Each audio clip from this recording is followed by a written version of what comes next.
Alright, welcome to Unit 2, Lesson 2. You may hear some funky music in the background. I'm not really sure if that will come through or not, but I'm getting to enjoy a Zumba class next door to my office.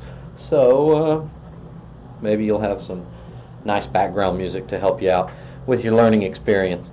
Okay, you can see the objectives here are we're going to first review function notation, and then we're going to graph a bunch of nonlinear stuff. And of course, nonlinear functions are just functions that aren't a straight line. Okay, function notation. Let's first of all start with lines. You all probably remember this formula, y equals mx plus b. That's the basic equation of a line. Any linear equation can be written in that format. Well, if we just replace y with f of x, which means the function value of x, then we have the exact same line, but now it's written in function notation. So don't get freaked out by the function notation. I know people see that f of x or g of x. It doesn't always have to be an f. It could be an h. It could be really any letter, but usually f is the most common because f for function makes sense. But whenever you see that f of x, that's really the same thing as y. What we're saying is, what is the function value when x is whatever number we put there in those parentheses? So, for instance, let's look at this graph I have over here. Now, this one is not linear, obviously.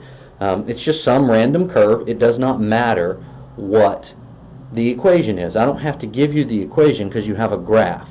And you see I've labeled it. I'm saying this is f of x. Whatever this curve is, it's the function of x.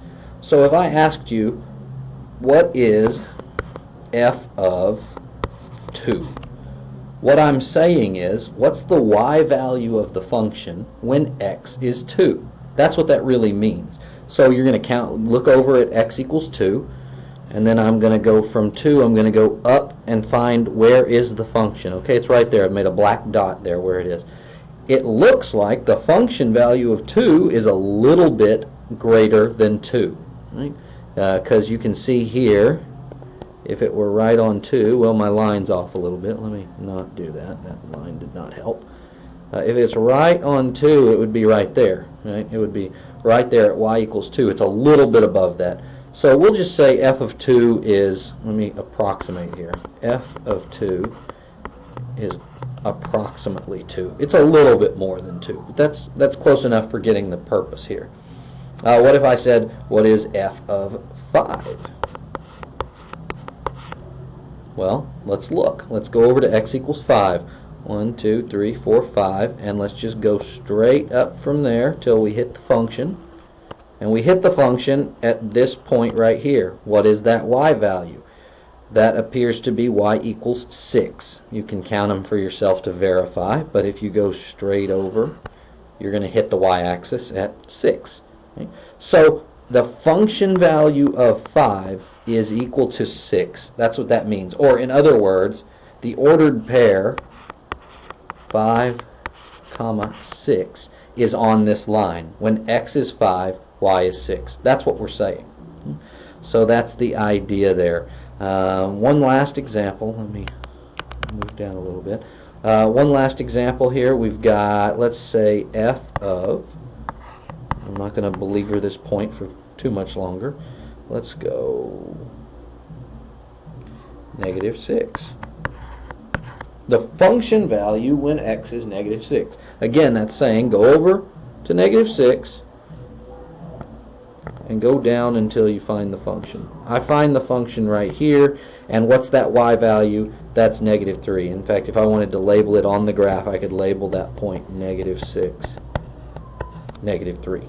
So the function value, f of -6, is -3. That's all we mean by that. So, and that's why people like to use function notation. It's convenient. You can say, well, what's the function value of this number? And you can write it in the equation that way, rather than just having a y. But we all know that it really just means the y value. So let's not get too thrown off by that. Okay, let me take this graph. I need to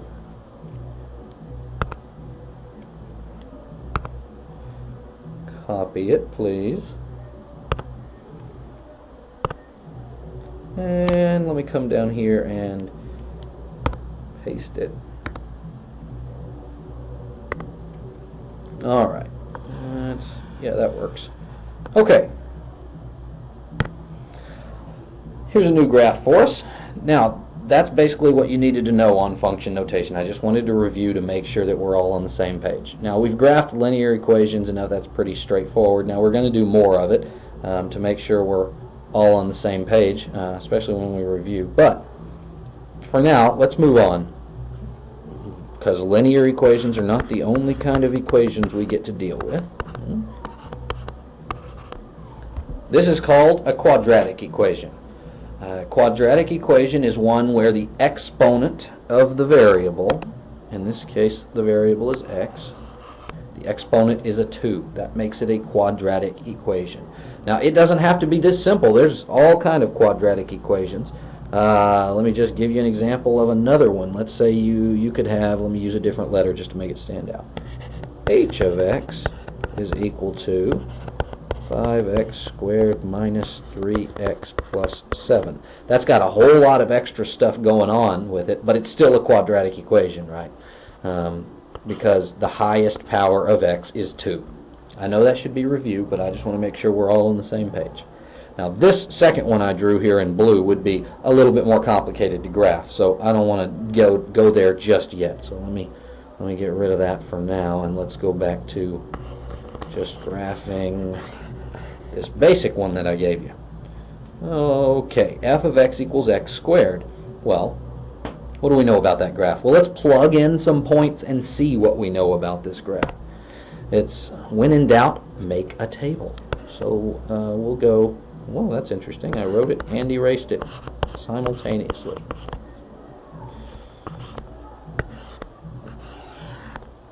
Okay, so let's just pick some points. Well, let's say 0 is a good one to start with. If x is 0, what is f of x? Well, 0 squared is just going to be 0, so that one's pretty straightforward. 0, 0 is a point on the graph. What if x is 1? Well, plug in 1 for x. 1 squared is just 1. What if x is, let me go to a different point. Let me skip here. 3. 3 squared is 9. Okay, and the same would be true for the negative values here. If x was negative 1 times negative 1 is positive 1. And if x were negative 3 times negative 3 is positive 9. Right? Okay, so if I come over here to graph that, I'm just going to take these 5 points and put them on this graph. And I'm going to connect the dots. 0, 0, 1, 1, 3, 9, and then I have the same points on the other side. Negative 1, 1, and negative 3, 9. And of course the shape of this graph is going to be a parabola, because there's no way you can, well, now you're going to have to pretend that line went through that point. I'm sorry. There's no way you can draw a straight line that goes through all of those points. It's going to have to be a curve. In this case it looks kind of like a U, and mine's pretty ugly, but I think you get the idea. When you're doing these on the computer, it'll of course graph it just perfectly for you. Really, I think all you'll have to have is 2 points, the vertex and one other point, and it will shape the entire graph for you. Now, I threw out some vocab there, but let's make sure we're all on the same page here. The vertex is that minimum point right there, the point where it turns, right? The turning point. Now, it won't always be a minimum point. It could be a maximum point. If I gave you a graph like this, then the vertex would be the maximum point, right? That point right there. Okay, so the vertex is, if it opens up, it's going to be the lowest point. If your parabola opens down, it's going to be your highest point. So that's a helpful one to know. Okay, let's come down here. Let's get a new one. Let's get another one. Let me get another graph for us. And I'm going to hum the Indiana Jones theme to myself for some reason. Nobody really knows why, but I am. Alright, that was the basic quadratic graph we just graphed. Let's look at another one. Let's say I gave you g of x is equal to the absolute value of x. Now remember what absolute value means. It literally means distance from 0. So what we're saying is the y value is however far x is from 0. So think about it. Here I've got a graph here. Let me make some marks on here. If here's 0 right here. Well, what points are 3 units away from 0? Well, positive 3 is 3 units away, but so is negative 3. Right? They're both 3 units from 0. So the key about absolute value is you're going to get 2 answers.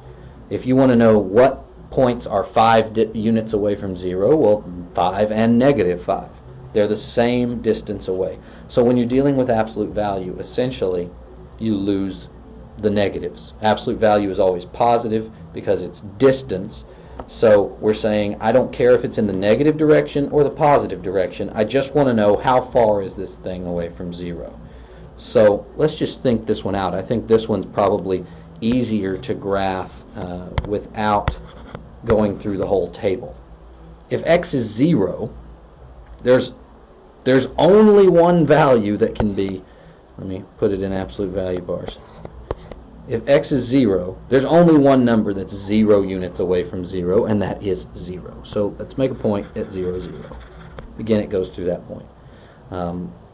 What about if x is 1? Well, the absolute value of 1 is just 1. So if x is 1, g of x is 1, or y is 1. But that's not the only point that has an absolute value of 1. Negative 1 is also 1 unit away from 0. The absolute value of negative 1 is 1. So if I come over here to negative 1 and I want to graph that, negative 1, 1 is also on the graph. You can probably see the pattern here, what's going to happen. Let me just pick a point that's a ways out there. What if x were 6? Well, the absolute value of 6 is 6. And the absolute value of negative 6, well, that's also 6. Okay, you get the trend? So I could come out here and go 6, 6, and make a point there. And then, of course, I'm going to go to negative 6, 6, and make a point there. And you see the shape this time, even though this is not a linear graph, it really has 2 halves that are each linear on their own. It's not a parabola. It's not the same as what we just graphed because it's not curved. This point down here, this 0, 0, you can think of it as the vertex, but it's not really the vertex. That's not that term is reserved for parabolas and curves. This is not a curve, so it does come to a point at 0, 0, and it has lines going out on either side of it. So it really makes a V. And in a few sections, we will start moving these graphs around and seeing more complicated versions of them. But for now, we're just getting the basic idea here. One more, and then we'll be done for this lesson. Let me see if I can get this to work a little quicker for me. All right. We've looked at x squared. We've looked at the absolute value of x. Let's look at this last one is the square root of x. Now, this one's a little funky. This one you got to think about a little bit. Think about what we know about the square root. I'm going to go back to using a table here. There are some values we cannot get a square root for. Okay, if we were in class right now, I would ask you, okay, what do we know about x? What can x be and what can x not be? This is a domain question. What is the domain of x? Or what is the domain of this function? Meaning, what x values can I plug in here?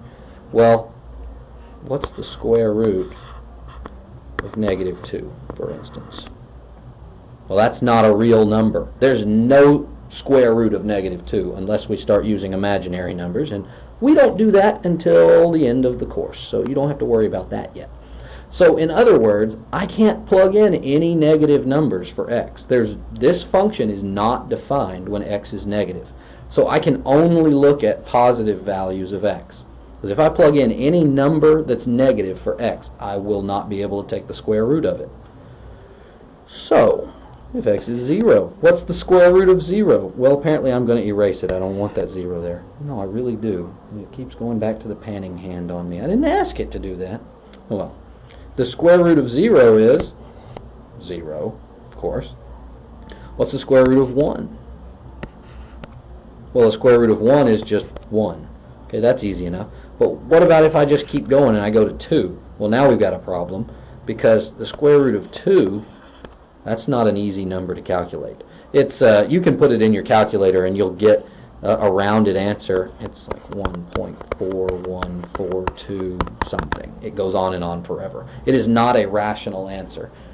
We don't get a nice, pretty, cute whole number there. Right, so, yeah, that's right. Whole numbers are cute.